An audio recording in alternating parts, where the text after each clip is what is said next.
स्वागत है आपका 10 मिनट रैपिड रिवीजन में। तो इससे पहले हमें पता है कि मैथ्स में कोऑर्डिनेट ज्योमेट्री और एपी और बायोलॉजी में लाइफ प्रोसेस का 10 मिनट रिवीजन हो चुका है। तो आज हम स्टार्ट करने वाले हैं क्या? आज हम स्टार्ट करने वाले हैं केमिस्ट्री, और वो भी हम स्टार्ट करेंगे केमिकल रिएक्शन और इक्वेशन से। तो चलिए स्टार्ट करते हैं। Let's together make your achievement real.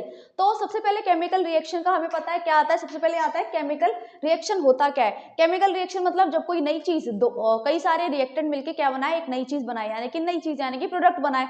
तो बस सिंपल है, the process in which new substance is formed. ऐसी रिएक्शन जिसमें नया नए सब्सटेंस क्या हो, फॉर्म्ड हो। ठीक है, फिर केमिकल रिएक्शन के बाद आता है हमारा केमिकल इक्वेशन।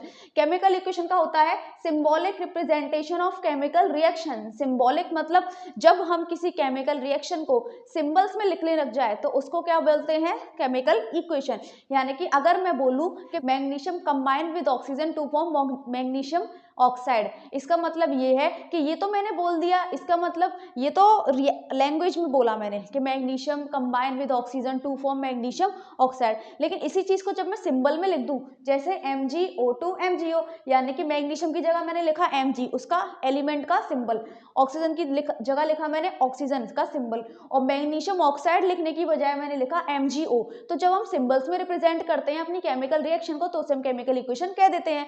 और केमिकल इक्वेशन भी हमारी कितने टाइप्स की होती हैं, दो, बैलेंस और अनबैलेंस। अब बैलेंस क्या होंगी, बैलेंस क्या होती है, हमें पता है कि एक साइड क्या होती है, इधर की ये वाली साइड हमारी क्या होती है, ये वाली साइड होती है हमारी रिएक्टेंट, और ये वाली हमारी होती है रिएक्टेंट, और ये वाली हमारी होती है प्रोडक्ट। तो जब रिएक्टेंट्स यानी कि number of atoms in reactant is equal to number of atoms on product side, यानी कि दोनों तरफ हमारे नंबर ऑफ एटम्स क्या हो, सेम हो। जैसे मैग्नीशियम देखो, यहाँ मैग्नीशियम यहाँ पे 2 है, तो यहाँ पर भी मैग्नीशियम हमारे 2 हो गए। ऑक्सीजन के एटम यहाँ पर 2 हैं, तो यहाँ पर भी ऑक्सीजन के एटम 2, यानी कि दोनों साइड बैलेंस है, तो इसे बोलेंगे बैलेंस इक्वेशन। देन इधर number of atom on reactant side पे जो एटम है वो जब प्रोडक्ट साइड के बराबर नहीं होता, ये इक्वल टू है फिर क्रॉस लग रहा है, तो इसका मतलब देखो इसी रिएक्शन को हमने यहाँ लिखा है, ये रिएक्टेंट साइड हो गई, ये क्या हो गई, प्रोडक्ट साइड। तो Mg यहाँ पर 1 एटम है, तो यहाँ पर भी 1 एटम है, ठीक है, लेकिन ऑक्सीजन के यहाँ पर कितने हैं,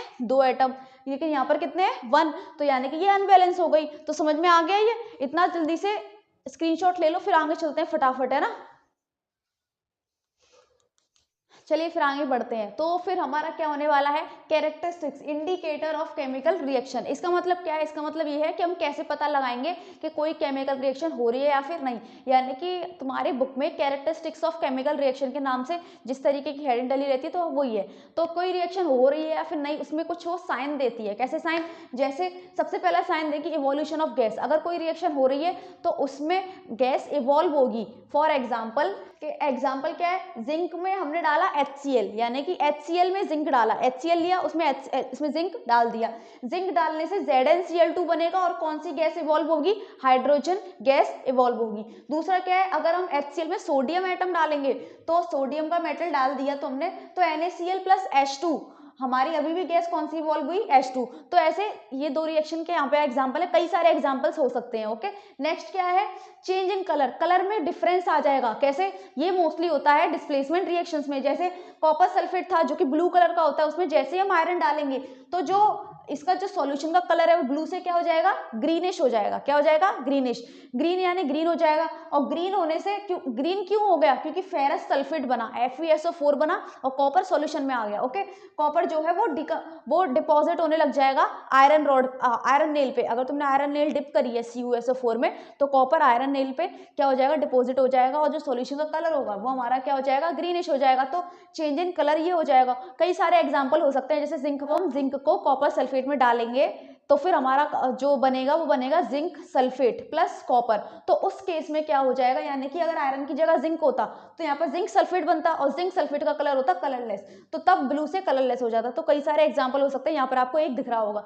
फिर नेक्स्ट चलते हैं, चेंज इन स्टेट। स्टेट में चेंज मतलब हमने डाली तो गैस थी लेकिन निकल के क्या आ गया, सॉलिड, या फिर डाला तो सॉलिड था लेकिन निकल के क्या आ गई, गैस या फिर लिक्विड। कैसे, H2 प्लस O2 H2O, यानी कि हाइड्रोजन जो है वो हमारा गैसियस स्टेट में है, गैस स्टेट में, और ऑक्सीजन जो है वो भी हमारा किस स्टेट में है, गैसियस स्टेट में। जब कंबाइन होते हैं तो हमारा क्या बनता है, हमें पता है H2O बनता है, लेकिन वो कैसा होता है, लिक्विड स्टेट में। तो एक तरीके से रिएक्टेंट जो बना, प्रोडक्ट जो बना, वो रिएक्टेंट से बिल्कुल डिफरेंट स्टेट पे गया। यानी कि ये गैस में थे, ये किस में बन गया, ये लिक्विड यानी कि एक्वस स्टेट में बन गया। नेक्स्ट चलते हैं चेंज इन टेम्परेचर। अब चेंज इन टेम्परेचर के दो हो सकते हैं, या फिर तो हम हीट खुद दे रहे हैं या फिर उसमें से हीट अपने आप रिलीज हो रही है। तो इसके दो हम डिवाइड कर देते हैं, एंडोथर्मिक और एक्सोथर्मिक। अब एंडोथर्मिक यानी कि इन माने होता है अंदर, तो यानी कि हम अपनी तरफ से हीट देंगे, और एक्स माने होता है एग्जिट यानी कि बाहर निकलना, तो उसमें से हीट निकलेगी। तो एंडो यानी कि हमने हीट खुद दी। जैसे यहाँ पर क्या था, कैल्शियम कार्बोनेट, कैल्शियम कार्बोनेट में अगर हम क्या करेंगे, उसे हीट करेंगे तो हमारा निकलेगा CaO, जो कि हमारा क्या है, कैल्शियम ऑक्साइड और CO2, यानी कि ये हमने इसमें हीट दी तो ये टूट गया और ये किसमें बन गया, CaO और CO2 में।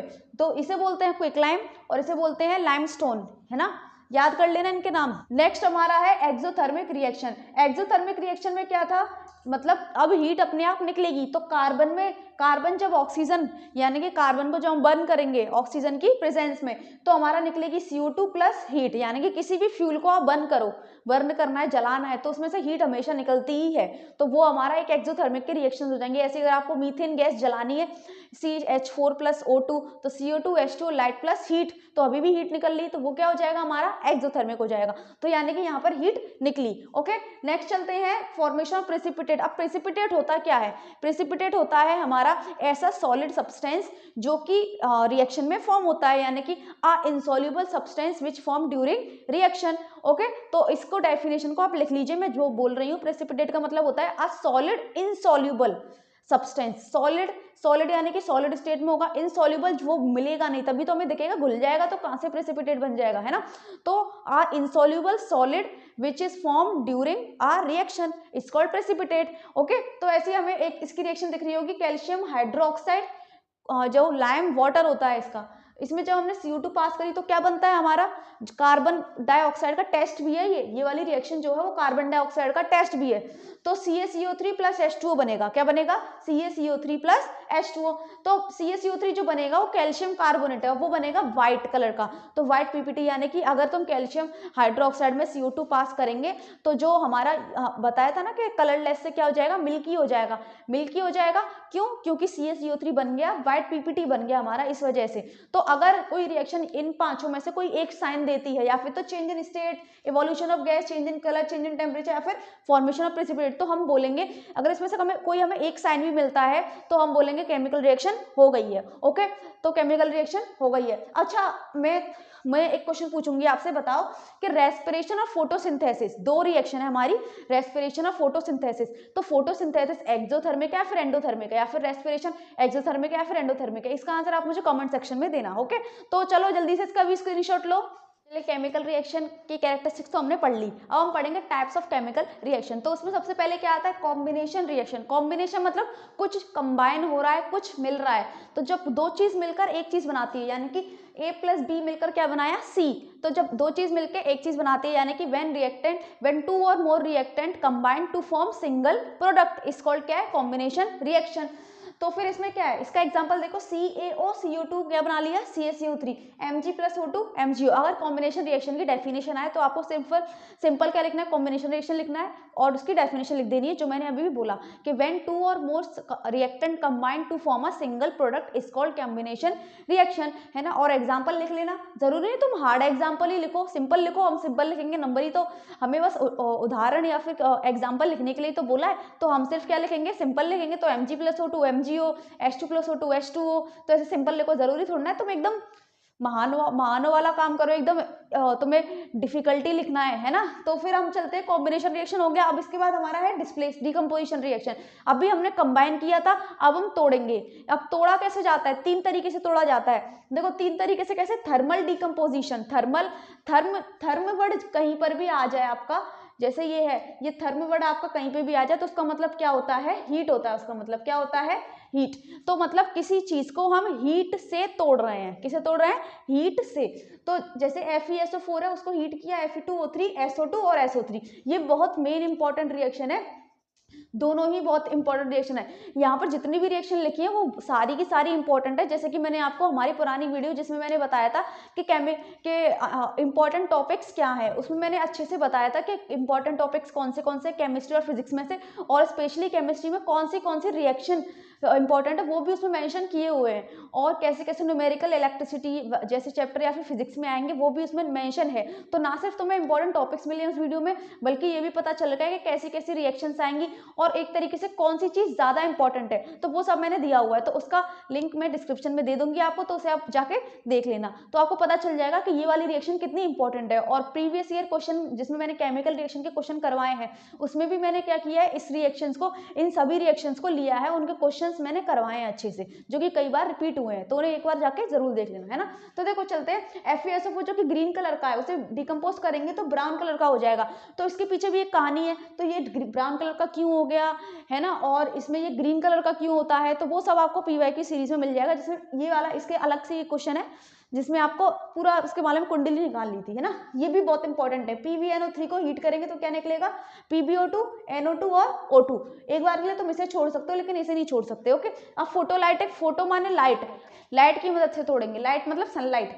अब यहाँ पर ये मैंने यहाँ पे गलती से ये लिख दिया है, तो यहाँ पर आप क्या लिख सकते हो, सन लाइट, ओके। यहाँ पे भी आप सन लाइट कर दो, ठीक है। तो सनलाइट यानी कि AgCl यानी कि हमारा सिल्वर क्लोराइड को सनलाइट की प्रेजेंस में तोड़ेंगे तो क्या निकलेगा, Ag+Cl2। ऐसे ही सिल्वर ब्रोमाइड को तोड़ेंगे तो Ag+Br2। इसका यूज जो है वो ब्लैक एंड व्हाइट फोटोग्राफी में होता है, इसको याद रखना, ठीक है।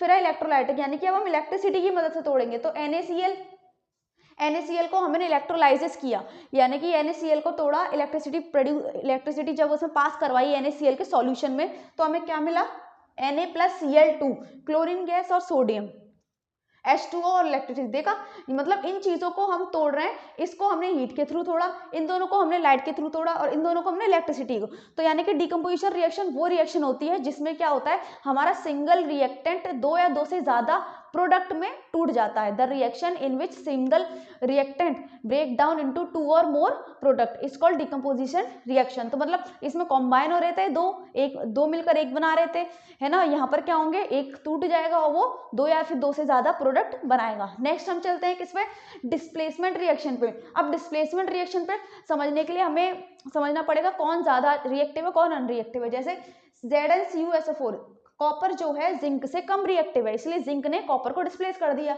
तो हमारा हो गया ZnSO4+Cu। तो इसमें क्या होगा कि the reaction in which more reactive metal displaces less reactive metal from its solution, यानी कि जो ज्यादा ताकतवर होगा वो कमजोर वाले को हटा के उसकी जगह बैठ जाएगा। जैसे यहाँ पर हुआ है, कॉपर जो है कमजोर है, जिंक स्ट्रॉन्ग है, तो जिंक ने इसको हटा दिया और खुद SO4 के पास आकर बैठ गया और कॉपर बेचारा अकेला रह गया, है ना। और ऐसे ही हमारा क्या है, Fe+CuSO4, FeSO4+Cu, यानी कि आयरन ने इस बार कॉपर को हटाया, तो कॉपर को हटाया तो कैसे कलर का सॉल्यूशन निकल आया, ग्रीन कलर का सॉल्यूशन, ओके।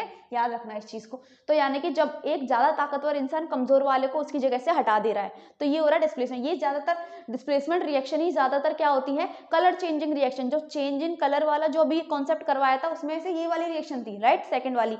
तो इसमें याद रखना कि डिस्प्लेसमेंट रिएक्शन हमेशा कलर चेंजिंग रिएक्शन होगी। तो अगर आप चेंज इन कलर का कोई एग्जांपल भूल जाते हो एग्जाम में, तो आप कोई डिस्प्लेसमेंट रिएक्शन आपको याद हो तो आप लिख सकते हो, है ना। और डबल डिस्प्लेसमेंट रिएक्शन मतलब इसमें डबल डिस्प्लेसमेंट होगा, यानी कि अभी क्या था, अभी ये अकेला था, ये दुकेले थे, यानी कि ये अकेला ये दुकेला, तो इसने इसे हटा दिया तो ये दुकेला बन गया, ये अकेला हो गया। लेकिन इस टाइम पे क्या होगा, दोनों के पास अपने अपने साथी होंगे, तब भी ये अपनी पोजीशन इंटरचेंज करेंगे। कैसे, जैसे यहाँ पर हो रहा है, देखो, लेड के पास अपना साथी है NO3 नाइट्रेट, और पोटेशियम के साथ अपना साथी है आयोडीन। लेकिन तब भी क्या हुआ, लेड आयोडीन के पास गया, उसने अपना साथी चेंज कर लिया, और पोटेशियम NO3 के पास गया और उसने अपना साथी चेंज कर लिया। तो यानी कि अब अपने पार्टनर्स को इन्हें चेंज करना है। Reaction in which ion exchange their position is called double displacement reaction. इसमें आयंस का एक्सचेंज होता है, आयंस यानी कि Pb हटा और पोटेशियम लग गया ये, और PPT यही, जैसे ये वाली जो रिएक्शन होती है डिस्प्लेसमेंट रिएक्शन वो कलर चेंज वाली रिएक्शन होती है, ऐसे ही जो हमारी डबल डिस्प्लेसमेंट रिएक्शन होती है वो कैसी होती है, PPT वाली रिएक्शन होती है। अगर आप चेंज इन फॉर्मेशन और PPT का एग्जाम्पल भूल जाओ तो आप इनमें से कोई लिख देना। और क्या है, इसमें कैसे PPT बनेगा, इसमें येलो PPT बनेगा। ये भी बहुत मोस्ट इंपॉर्टेंट रिएक्शन है जो कई बार रिपीट हो गई है, और पूछा जाता है कैसे कलर का PPT बनेगा और प्रेसिपिटेट बनाएगा कौन, ये वाली रिएक्शन समझ में आ गई। और ये मोस्ट इंपॉर्टेंट रिएक्शन है, इसे याद कर लेना, PYQ इसमें भी इसका क्वेश्चन है एक अलग से, है ना। और फिर क्या है, BaCl2 Na2SO4 BaSO4 NaCl, तो यानी कि BaCl2 और Na2SO4। अब यहाँ पर बेरियम क्लोराइड, जो ये भी बहुत इंपॉर्टेंट मोस्ट इंपॉर्टेंट रिएक्शन है। मैंने क्या बताया आपको, सारी जो रिएक्शन दिख रही है वो सारी की सारी बहुत ज्यादा इंपॉर्टेंट है। तो BaCl2 Na2SO4 के साथ कंबाइन हुआ तो क्या बना, BaSO4 प्लस NaCl, तो ये हमारा कैसा पीपीटी बनाएगा, व्हाइट। तो इनके कलर याद रखना, पीपीटी कैसे कैसे फॉर्म करेंगे। तो डबल डिस्प्लेसमेंट रिएक्शन मोस्टली क्या होती है, फॉर्मेशन ऑफ पीपीटी वाली रिएक्शन होती है। और डिस्प्लेसमेंट क्या होती है, चेंज इन कलर वाली होती है। ओके, तो आपको ये रिएक्शंस दिख रही है सारी, जो रिएक्शन आपको यहाँ पर दिख रही है वो सारी की सारी क्या है, बहुत ज़्यादा मोस्ट इंपॉर्टेंट रिएक्शंस हैं। तो अगर आपको इसका जो PDF है ये पूरा हमें आपको चाहिए तो वो हमने टेलीग्राम चैनल पे हम दे देंगे इसे, है ना। तो लिंक आपका डिस्क्रिप्शन में है ही है, तो फिर आप चेक कर लीजिए, स्क्रीनशॉट ले लीजिए, या फिर आप डायरेक्ट जाके टेलीग्राम पे PDF डाउनलोड कर लीजिए, तो आपको बिल्कुल एज इट इज ऐसे मिल जाएगा। तो जल्दी से इसे स्क्रीनशॉट ले लीजिए, फिर आपको आगे चलते हैं। अब चलो, अब हम आ चुके हैं अपने चैप्टर के बिल्कुल लास्ट स्टेज पे, यानी कि अब हम करने वाले हैं ऑक्सीडेशन और रिडक्शन रिएक्शन। तो ऑक्सीडेशन का क्या होता है, ऑक्सीडेशन जो कि नाम से ही पता चल रहा है कि इसमें ऑक्सीजन का एडिशन होगा और किसका सप्रेशन होगा, हाइड्रोजन का। हाइड्रोजन रिमूव हो जाएगा और ऑक्सीजन ऐड होगा। और 2 पॉइंट याद रखना, काम आएंगे अभी वो जो नीचे रिएक्शन करवाऊंगी उसमें। नॉन मेटल ऐड होगा तो ऑक्सीडेशन, नॉन मेटल, इसे याद कैसे रखना है, नॉन में देखो, नॉन मेटल में O आ रहा है और ऑक्सीडेशन में भी क्या आ रहा है, O। तो यानी कि जब नॉन मेटल ऐड होगा तो ऑक्सीडेशन, और मेटल रिमूव होगा तो भी ऑक्सीडेशन। लेकिन देखो यहाँ पर एडिशन ऑफ ऑक्सीजन है, यहाँ पर एडिशन ऑफ हाइड्रोजन हो गया, यहाँ पर रिमूवल ऑफ हाइड्रोजन है, रिमूवल ऑफ ऑक्सीजन हो गया। यहाँ पर नॉन मेटल ऐड हुआ है, यहाँ पर मेटल ऐड हुआ है, यहाँ पर नॉन मेटल, यहाँ पे मेटल रिमूव हुआ है, यहाँ पर नॉन मेटल रिमूव हुआ है। ओके, तो ये हो जाएगा ऑक्सीडेशन। ऑक्सीडेशन रिएक्शन में देखो, हाइड्रोजन में ऑक्सीजन ऐड हुआ तो H2O हो गया, तो ये हो जाएगा ऑक्सीडेशन के ऑक्सीजन। कोई इन चारों में से कोई एक चीज दिख रही है आपको तो वो ऑक्सीडेशन रिएक्शन है, जरूरी नहीं है चारों ही दिखेंगे आपको। नहीं, ऑक्सीजन ऐड हो रहा है तो मतलब H2O। फिर हमारा चलते हैं CuO। यहाँ पर देखो, यहाँ पर हमारा हाइड्रोजन ऐड हो रहा है, तो ये हमारा कॉपर अकेला रह गया, यानी कि इसका रिडक्शन हो गया। क्या हो गया, रिडक्शन।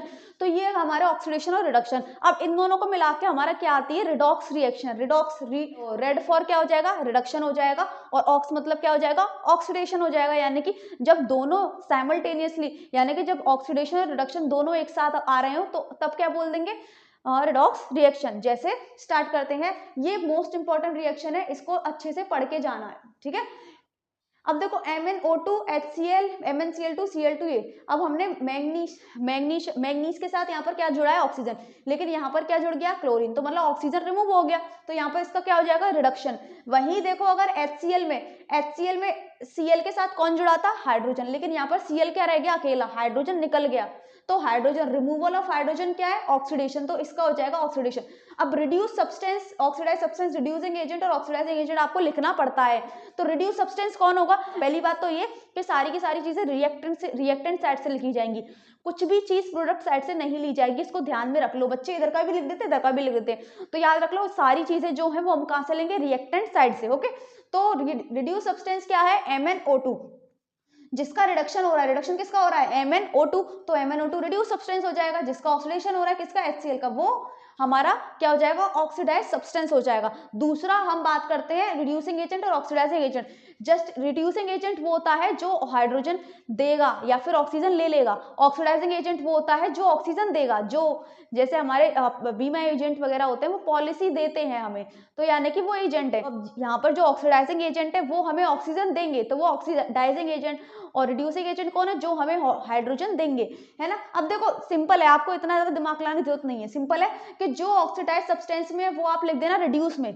जैसे ऑक्सीडाइज कौन हो जाता है, HCl, तो वो आपने लिख दिया HCl रिड्यूसिंग में, और जो रिड्यूस हो रहा था वो बन जाएगा ऑक्सीडाइजिंग एजेंट, यानी कि उल्टा करना है, जो रिड्यूस सब्सटेंस था उसे लिख देना है आपको ऑक्सीडाइजिंग एजेंट में, और जो ऑक्सीडाइज सब्सटेंस था उसे लिख देना है रिड्यूसिंग एजेंट में। ऑक्सीडाइज सब्सटेंस रिड्यूसिंग और रिड्यूस सब्सटेंस ऑक्सीडाइजिंग एजेंट, बस अपोजिट कर दो, हो गया काम। दूसरा NaCl Cl2 NaCl, इसमें बच्चों को बहुत तकलीफ होती है क्योंकि इसमें ना तो ऑक्सीजन है ना ही हाइड्रोजन है, लेकिन हमने 2 पॉइंट्स लेके ये हमारे काम आने वाले हैं। देखो सोडियम यहाँ पे अकेला था, सोडियम के साथ कौन जुड़ा, क्लोरीन, जो कि हमारा क्या है, एक नॉन मेटल, तो एडिशन ऑफ नॉन मेटल यानी कि क्लोरीन जुड़ा है। सोडियम देखो यहाँ पर अकेला था, है ना, तो यहाँ पर उसके साथ कौन जुड़ गया, क्लोरीन जुड़ गया, जो कि क्या है, एक नॉन मेटल। तो एडिशन ऑफ नॉन मेटल क्या होता है, ऑक्सीडेशन। तो यहाँ पर सोडियम का क्या हो रहा है, ऑक्सीडेशन। नेक्स्ट देखो क्लोरीन, क्लोरीन NaCl, क्लोरीन क्या है हमारा, नॉन मेटल। अब इसके साथ जुड़ कौन गया, सोडियम जुड़ गया यहाँ पर, यानी कि एडिशन ऑफ मेटल हो गया। और एडिशन ऑफ मेटल क्या है, रिडक्शन, तो यानी कि इसका रिडक्शन हो गया। अब सिंपल है, रिड्यूस सब्सटेंस अभी भी मैंने बताया जिसका रिडक्शन हो रहा हो, यानी कि क्लोरीन। और जिसका ऑक्सीडाइज हो रहा हो उसका वो क्या हो जाएगा, ऑक्सीडेशन हो रहा था, उसका हो जाएगा ऑक्सीडाइज सब्सटेंस, यानी कि सोडियम। यहाँ पर जस्ट अपोजिट कर दो, जो रिड्यूस में लिखा है वो ऑक्सीडाइजिंग में चला जाएगा, यानी कि Cl2, और जो ऑक्सीडाइज में लिखा है वो हमारा रिड्यूसिंग में चला जाएगा।